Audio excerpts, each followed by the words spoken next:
Rangers, specifically the Dungeons & Dragons 5th edition 2024 Rangers, and can we improve on their redesign? This is DRD, and we're going to give it a go. But before we jump in, no, I am not an artist, a public speaker, or have any experience with YouTube videos. Yes, this video has been inspired by some amazing creators, Pointy Hat, Bob Worldbuilder, Ginny D, Joe Cat, to name a few. Be sure to check out their channels and support them. They are far better at this than I am. The general opinion I hear for the Ranger class is that it doesn't stand out all that much. I'm going to get some hate for saying that, but please, save it for the end. Now, I don't mean that the Ranger isn't a powerful class. They can be a valuable member of the party. What I mean is Rangers in 5e lack class identity, something that is unique and cool specifically for them. If we run down the list of classes, Artificers have Infusions, Barbarians have Rage, Bards have Bardic Inspiration, Clerics have Channel Divinity and Turn Undead, Druids have Wild Shape, Fighters have Action Surge and many attacks, Monks have Key Points, Paladins have Smite, Rogues have Sneak Attack, Sorcerers have Metamagic, Warlocks have Invocation, and Wizards, they can learn every wizard spell in the world. Whereas Rangers can explore a bit better and have Hunter's Mark. They're pretty much a combination class made up of a fighter and a druid with some feats, but not very good at either role. A dexterity fighter can attack more at any distance, and a druid can cast stronger spells, whereas the ranger is caught in the middle. Don't get me wrong, I really like the ranger in concept. My first character concept in D&D was a ranger, and in Baldur's Gate 3 I played a ranger on the first playthrough. And I can't be the only one that imagined a ranger being more like Aragorn in Lord of the Rings, tracking through the woods, wielding a sword and bow with efficiency, surviving and roaming the lands. Only the D&D ranger doesn't feel like that. It feels like a mishmash of ideas with no defined features. Side note, I think that Aragorn, Legolas and Gimli combined make a well-rounded ranger. Each has knowledge of traversing difficult landscapes, overground, underground, wandering fae, and each brings ranger knowledge and abilities to the table. Tracking, perception, unique environmental knowledge, etc. Anyway, how do we resolve this identity crisis? How can we give the ranger more class identity to stand out on its own? You're probably not going to like where I go with this, but if you're still here, you're at least willing to listen and maybe adopt some fun ideas for your own games. First, let's break down what features a good ranger should have. I've dug a little into different real-life rangers to get some ideas, including historic, fantasy, park and military rangers, and this is what I've narrowed it down to. A ranger needs to be resourceful and knowledgeable about the land around them. Using materials they gather for supplies and equipment, they can travel quickly, which helps them with tracking, guiding and scouting. Most importantly, a ranger is adaptable, taking in new information and benefits to improve their odds of success, even training local wildlife. Does the current ranger fill that kind of role? I don't think so, at least not by default like the other classes, and not in a way that makes them unique without relying solely on their 2024 subclasses. So let's start this ranger redesign from the top. Firstly, I'm shooting down spellcasting at level 1. Rangers aren't inherently magical. Magic is a skill they can learn as a useful tool. So for the time being, it is being gated behind a subclass, much like the fighter's Eldritch Knight. At level 1, this ranger gets a lot of new stuff, and why not? A player character ranger in D&D is meant to be already better than the average person. They have trained to reach this point, and these features reflect that. Firstly, the ranger gets a small animal companion. It can't do anything in combat, and is purely a roleplay feature at the start, but giving this feature immediately allows the ranger to use it or ignore it. At later levels, the animal companion can become more involved in the game with their own feats and ranger subclass. The first main feature the ranger gets is the Hunter's Mark. Not the old school Hunter's Mark spell, that one is rather limited. This one is an evolving class feature and is more adaptable for the ranger. At level 1, it only allows for the improved tracking of a target, the duration getting better at later levels, but the usage is based on the ranger's proficiency bonus and recharges on a short rest, which I find more useful in a game. And it does not require concentration. The ranger also gets Deft Explorer, so expertise in 2 languages. They have travelled and learnt a fair bit, nothing too grand. They do get the new Wayfinder feature, which draws from the 2014 Ranger ability Natural Explorer. Only now, the Ranger can choose 3 benefits from an updated list each long rest, letting the Ranger adapt to new environments or prepare the party for a journey. And they get the 2024 Weapon Mastery.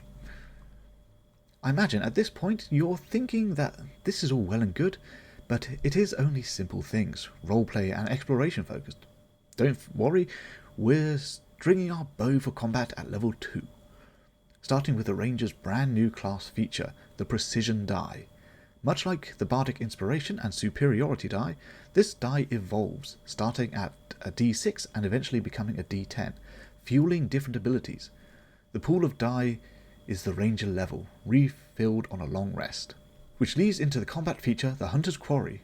When the Hunter's Mark is used, the Ranger can choose to expend a Precision die at the same time and add it as extra damage for 1 minute, switching targets as a bonus action after the first one is down, similar to the original Hunter's Mark, but again, no concentration. What is this crazy world? Then, they get the ever-present fighting style. So, why remove the concentration requirement for this Hunter's Mark improvement? It just makes more sense for the role. A Ranger isn't concentrating on a spell to track a target, they're observing the environment, checking tracks, listening for the target or signs of their movement. And to do more damage, they're switching their mindset from tracking to hunting, noticing gaps in armor, a sluggish reaction here, a distraction there. Getting knocked around a bit isn't going to prevent a Ranger from doing these things, but the time limit shows a target getting wise to their tactics. Mechanically, it also frees up spells and concentration for other abilities. Level 3 provides the Ranger with a subclass. More on that later.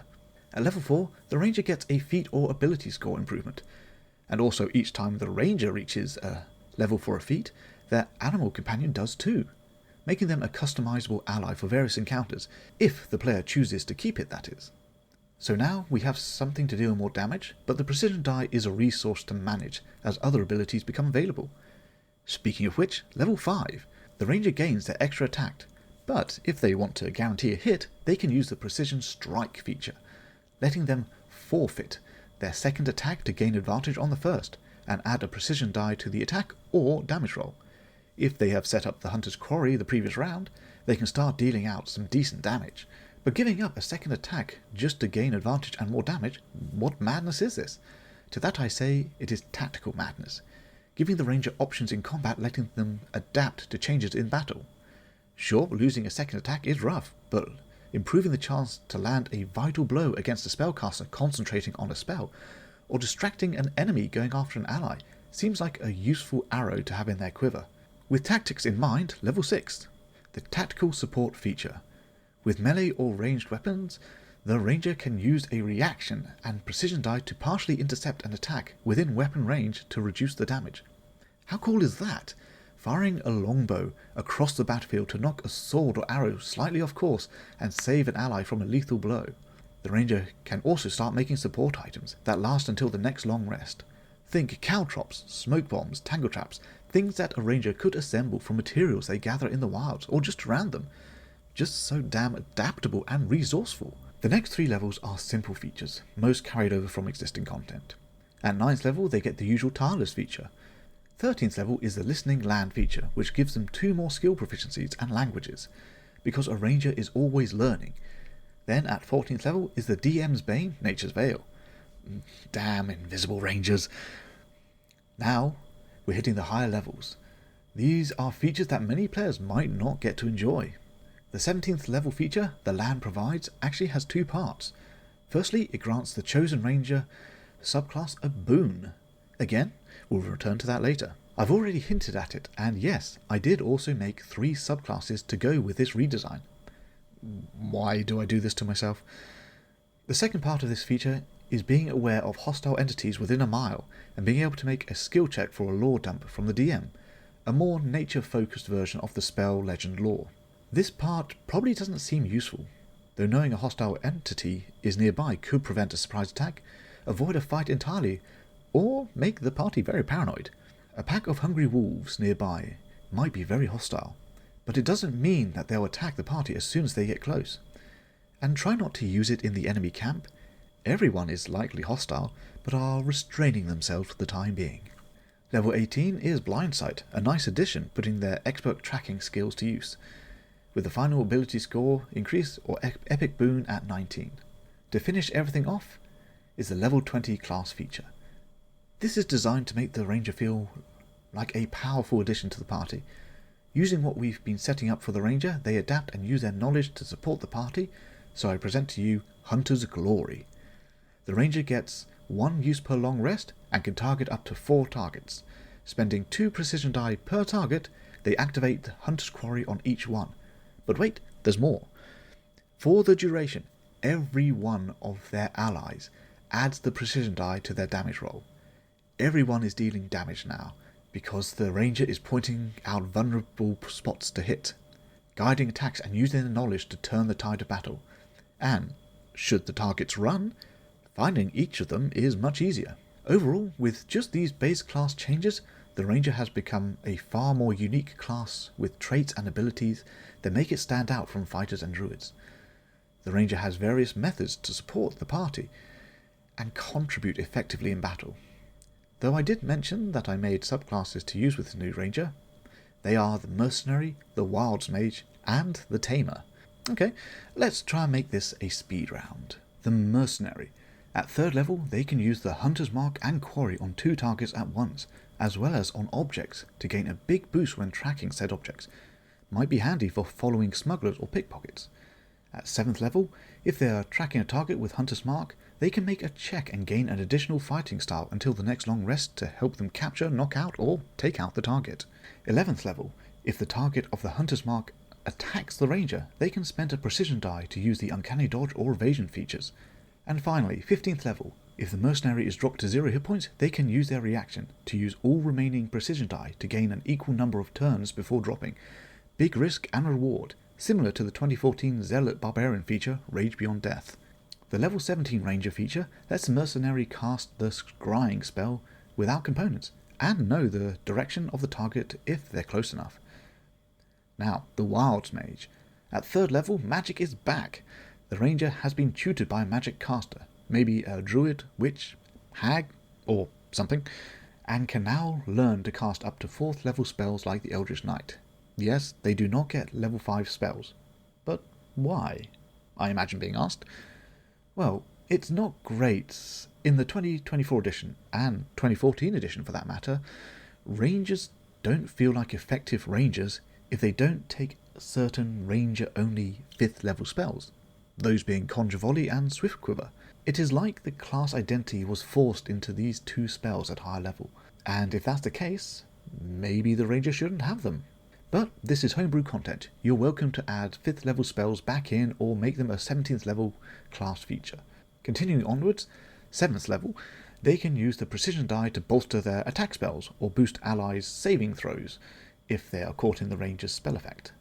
Or at 11th level, they can add elemental damage to weapon attacks.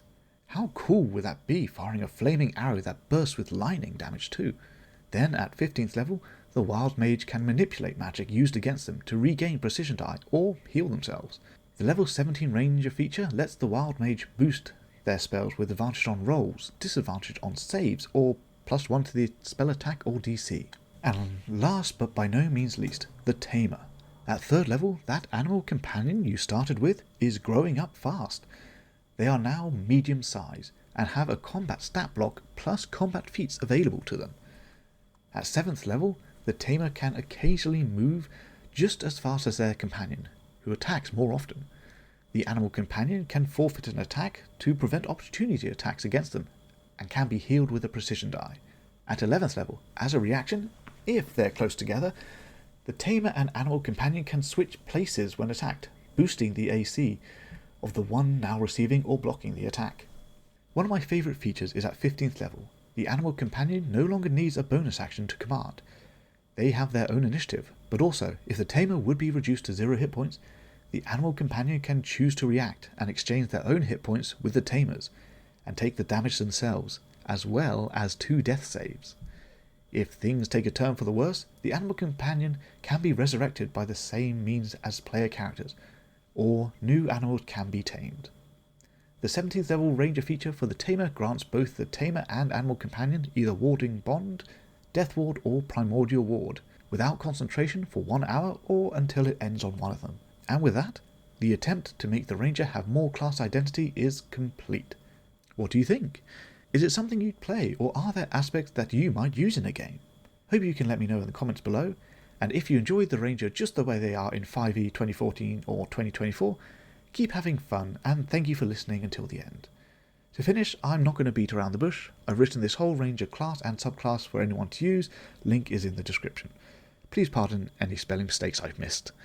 Have fun and go roaming, you rugged Rangers.